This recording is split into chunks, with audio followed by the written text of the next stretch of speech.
Assalamualaikum warahmatullahi wabarakatuh.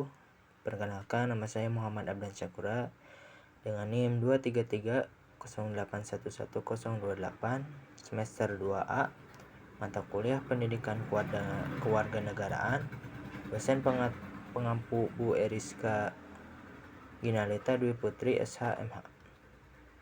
Pada presentasi yang berjudul Menjaga Semangat Nasionalisme dan Tantangan di Era Globalisasi, jadi saya akan membahas tentang bagaimana cara menjaga semangat nasionalisme dan cara menghadapi tantangannya di era globalisasi ini yang penuh dengan pengaruh dari budaya lain. Yang pertama yaitu, apa itu nasionalisme? Nasionalisme adalah semangat kebangsaan yang menganggap bahwa kesetiaan tertinggi setiap individu harus diberikan kepada negara kebangsaannya. Semangat ini juga dikenal sebagai semangat kebangsaan. Terdapat dua jenis nasionalisme, yaitu nasionalisme dalam arti sempit dan nasionalisme dalam arti luas. Yang pertama yaitu nasionalisme dalam arti sempit atau disebut juga chauvinisme, adalah semangat kebangsaan yang negatif karena cenderung berlebihan dalam mempertahankan perasaan cinta dan kebanggaan terhadap bangsanya, namun merendahkan bangsa lain. Sementara itu, dalam arti luas atau berarti positif adalah sikap atau perasaan cinta dan kebanggaan yang tinggi terhadap tanah air, tanpa memandang rendah pada bangsa lain. Secara etimologis, asal kata nasionalisme berasal dari gabungan kata nationalism dan nation. Dalam bahasa Inggris, menurut studi sinematik, kata national berasal dari bahasa Latin, national yang berarti saya lahir. Secara perkembangan, kata nasional mengacu pada sebuah bangsa atau kelompok manusia yang menjadi penduduk resmi suatu negara. Pengertian nasionalisme menurut para ahli, menurut John Berewuli, sebuah gerakan sosial dan politik yang berupaya untuk menciptakan suatu negara yang merdeka dan mereka dari kekuasaan asing serta memiliki kedaulatan atas wilayahnya. Menurut Ernest Gellner, ideologi yang menganggap bahwa negara dan bangsa harus sama atau setidaknya memiliki kesamaan antara satu dengan yang lainnya. Nasionalisme adalah konsep tentang karakteristik yang unik pada suatu bangsa atau kelompok yang membentuk negara. Menurut Benedict Anderson, hasil dari persepsi bersama tentang suatu identitas nasional yang diwujudkan dalam bentuk kebanggaan dan rasa solidaritas terhadap bangsa dan negara. Menurut Eric Hobsbawm, gagasan abstrak tentang identitas nasional yang dibangun oleh sekelompok orang dengan mengedepankan aspek-aspek kultural, politik, dan sosial sebagai dasar identitas nasional. Menurut Anthony D. Smith, semacam komunitas mental yang terdiri dari sekelompok orang menganggap diri mereka sebagai satu bangsa memiliki kepentingan yang sama, serta berusaha untuk mencapai tujuan bersama. Nasionalisme menurut Soekarno juga dijadikan sebagai dasar utama untuk menggabungkan berbagai perbedaan, seperti perbedaan etnis, agama, budaya, dan pandangan hidup, dengan fokus pada konsep keberbangsaan dan kenegaraan. Selanjutnya, tujuan nasionalisme untuk mempertahankan keutuhan dan kedaulatan negara, memperkuat persatuan dan kesatuan bangsa, dan meningkatkan kesejahteraan rakyat Indonesia secara merata. Menjamin keinginan dan kekuatan dalam mempertahankan masyarakat nasional dari ancaman luar yang dapat memunculkan semangat pengorbanan, mencegah munculnya ekstremisme, tuntutan yang berlebihan dari individu dan kelompok warga negara. Selanjutnya, prinsip nasionalisme, kesatuan. Prinsip ini menekankan pada kesatuan dalam hal wilayah teritorial bangsa, bahasa, ideologi, dan doktrin negara, sistem politik atau pemerintahan, sistem perekonomian, sistem pertahanan, keamanan, dan aturan kebudayaan. Yang kedua yaitu kebebasan. Prinsip ini memberikan kebebasan dalam beragama, berbicara, berpendapat secara lisan maupun tulisan, serta dalam berkelompok dan berorganisasi. Yang ketiga adalah kesamaan. Prinsip ini menjelaskan bahwa setiap anggota bangsa memiliki kesamaan dalam kedudukan hukum, hak, dan kewajiban. Yang keempat adalah kepribadian. Prinsip ini menekankan pada identitas bangsa yang meliputi harga diri, rasa bangga, dan rasa sayang terhadap kepribadian, dan identitas bangsa yang tumbuh sesuai dengan sejarah dan kebudayaan. Yang kelima yaitu demokrasi. Prinsip demokrasi ini memandang bahwa setiap warga negara memiliki kedudukan, hak, dan kewajiban yang sama. Karena pada hakikatnya, kebangsaan adalah tekad untuk hidup bersama, mengutamakan kepentingan bangsa dan negara yang tumbuh dan berkembang dari bawah untuk bersedia hidup sebagai bangsa yang bebas, merdeka, berdaulat, adil, dan makmur. Yang terakhir ada prestasi. Prestasi adalah cita-cita untuk mewujudkan kesejahteraan serta kebebasan dan kemanusiaan dari bangsa tersebut. Selanjutnya yaitu bentuk nasionalisme. Nasionalisme kewarganegaraan. Nasionalisme kewarganegaraan juga dikenal sebagai nasionalisme sipil. Merujuk pada bentuk nasionalisme di mana legitimasi politik negara di mana pada partisipasi aktif warga negaranya melalui kehendak rakyat dan perwakilan politik. Selanjutnya yaitu nasionalisme etnis. Nasionalisme etnis merupakan bentuk nasionalisme di mana kebenaran politik negara bersumber dari budaya atau etnis yang dimiliki oleh masyarakatnya. Konsep ini diperkenalkan oleh Johann Gottfried von Herder dan mencakup pemikiran mengenai folk. Nasionalisme romantik. Nasionalisme romantik dikenal juga sebagai nasionalisme organik atau nasionalisme identitas, merupakan bentuk lanjutan dari nasionalisme etnis. Pada jenis nasionalisme ini, negara dilihat mendapatkan keabsahan politik secara alami, organik, dari bangsa atau ras yang berkembang melalui semangat romantisme. Selanjutnya yaitu nasionalisme budaya. Nasionalisme budaya adalah sebuah bentuk nasionalisme di mana negara memperoleh legitimasi politik dari kesamaan budaya yang dibagikan, bukan dari atribut keturunan seperti warna kulit atau ras.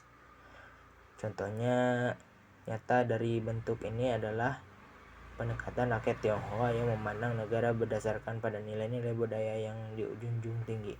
Selanjutnya nasionalisme kenegaraan. Nasionalisme kenegaraan adalah bentuk variasi dari nasionalisme kewarganegaraan yang selalu dikombinasikan dengan nasionalisme etnis.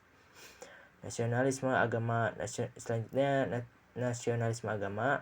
Nasionalisme agama merujuk pada jenis nasionalisme di mana negara mendapatkan legitimasi politik dari kesamaan agama. Namun nasionalisme etnis sering kali dicampur adukan dengan nasionalisme agama. Jadi nasionalisme ini adalah sebagai semangat atau sikap yang harus dimiliki oleh setiap warga negara Indonesia dalam mencintai tanah airnya. Arti dari nasionalisme adalah kesetiaan dan kebanggaan terhadap negara dan bangsa Indonesia serta kepedulian terhadap nasib dan masa depannya.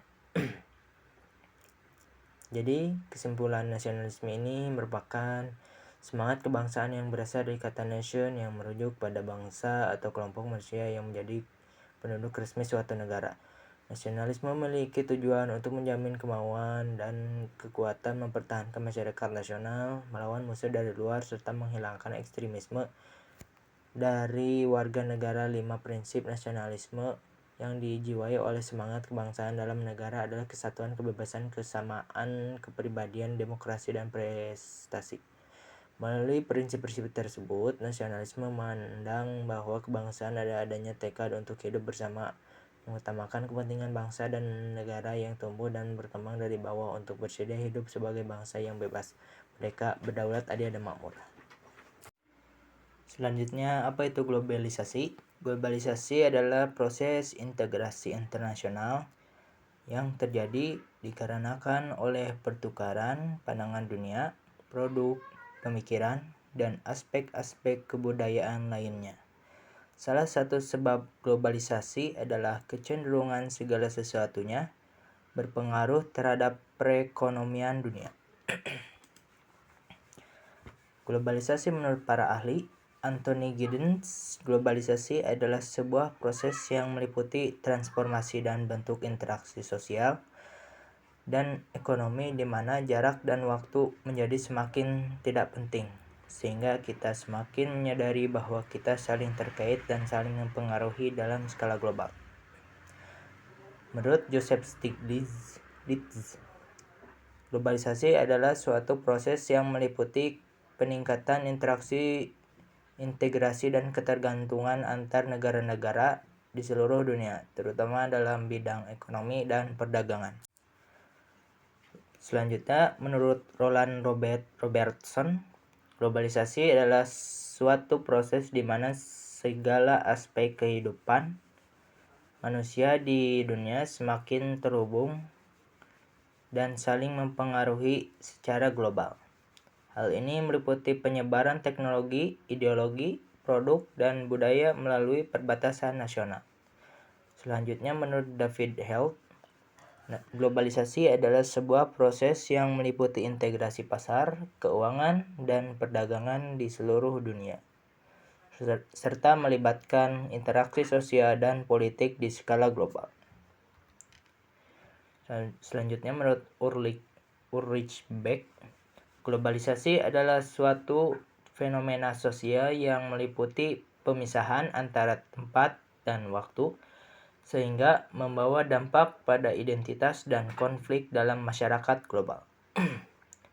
Selanjutnya, menurut Immanuel Castells, globalisasi adalah sebuah proses yang meliputi transformasi sistem informasi global dan penyebaran teknologi informasi, sehingga memungkinkan terjadinya interaksi global dalam waktu nyata. Selanjutnya, menurut Thomas Friedman, globalisasi adalah suatu fenomena di mana dunia semakin datar, sehingga kekuatan dan peluang ekonomi, politik, dan budaya menjadi lebih merata di seluruh dunia.